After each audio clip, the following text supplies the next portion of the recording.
আসসালামু আলাইকুম রহমতুল্লাহি ওয়া বারাকাতুহু। সম্মানিত দর্শক শ্রোতা, আজকে আমি আপনাদের সামনে সূরাতুদ দুহা এর তেলাওয়াত নিয়ে উপস্থিত হয়েছি। সূরাতুদ দুহা আপনাদের সামনে তেলাওয়াত করব এবং অর্থ আপনাদের সামনে পাঠ করার চেষ্টা করব। এটা একটা সান্ত্বনা সূচক সূরা।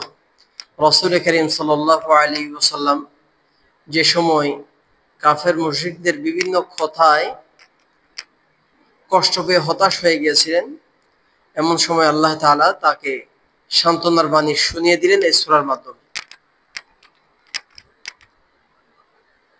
আউযু বিল্লাহি মিনাশ শাইতানির রাজীম। সূরাতুদ দুহা মাক্কিয়াহ। বিসমিল্লাহির রহমানির রহিম। والضحى والليل إذا سجى ما ودعك ربك وما قلى وللآخرة خير لك من الأولى ولسوف يعطيك ربك فترضى ألم يجدك يتيما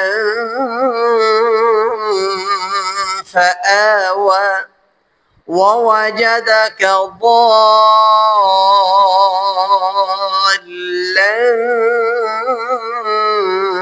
فهدى ووجدك عائلا فأغنى فأما اليتيم فلا تقهر وأما السائل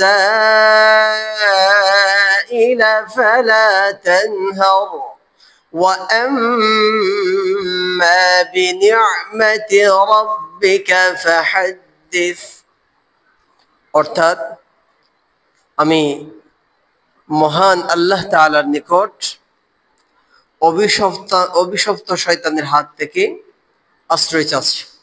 পরম করুণাময় অতি দয়ালু আল্লাহর নামে শুরু করছি। শপথ কোরবানের, শপথ রাত্রির যখন তা গভীর হয়। আপনার পালনকর্তা আপনাকে ত্যাগ করেননি এবং আপনার প্রতি বিরূপ হননি। আপনার জন্য